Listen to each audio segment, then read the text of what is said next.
today's video ay magluluto naman tayo ng isang masarap na recipe ng manok. Isa to sa mga gusto ko in-order sa mga karinderya at niluluto din namin to sa mga handaan. Kaya tara, samahan niyo ako magluto ng chicken ginagmay. Meron tayo ditong half kilo ng manok. Hiniwa-hiwa ko lang ng ganito kaliliit. Mix ito ng chicken breast at chicken thighs. Imamarinate lang natin to sa 2 tablespoon ng toyo, 1 tablespoon ng oyster sauce at paprika powder. Maglalagay din tayo ng paminta powder tapos i-mix natin mabuti.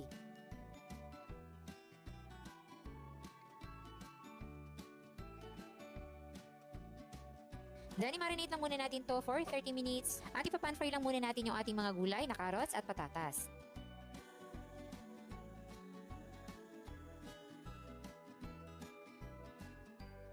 Antayin lang natin na mag-brown ng konti tapos pwede na natin yung hanguin. Then, isunod na natin sa pag-isa ang sibuyas and then yung bawang. Then, ilagay na rin natin yung ating na-marinate na manok.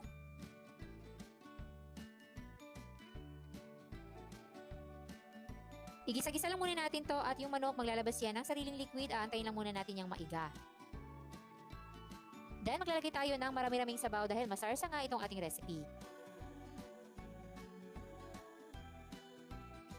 Then, lalagyan din natin yan ng dahon ng laurel at half lang muna ng chicken cube para matansya natin yung alat.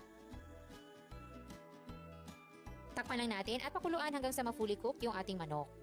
At kapag luto na, ihalo na natin yung gulay na carrots at patatas. And then, simmer na muna natin yan ng ilang minuto yung sakto lang na lumambot ng konti yung ating mga gulay.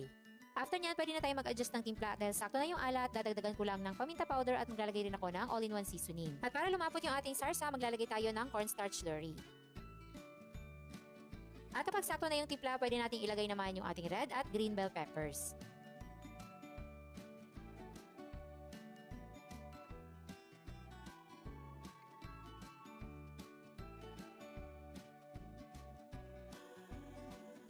O diba, napakasarsa at ayan, ready to serve na ang ating napakasarap na chicken ginagmay. Kaya kung hindi mo pa ito natatry o nakahanap ka ng mga panibagong recipe sa manok, subukan mo na to. At kung gusto nyo nga itong lutuin, check nyo rin dyan sa baba ang kompletong listahan ng ating mga sangkap. At sana nagustuhan nyo ang ating recipe for today. Enjoy!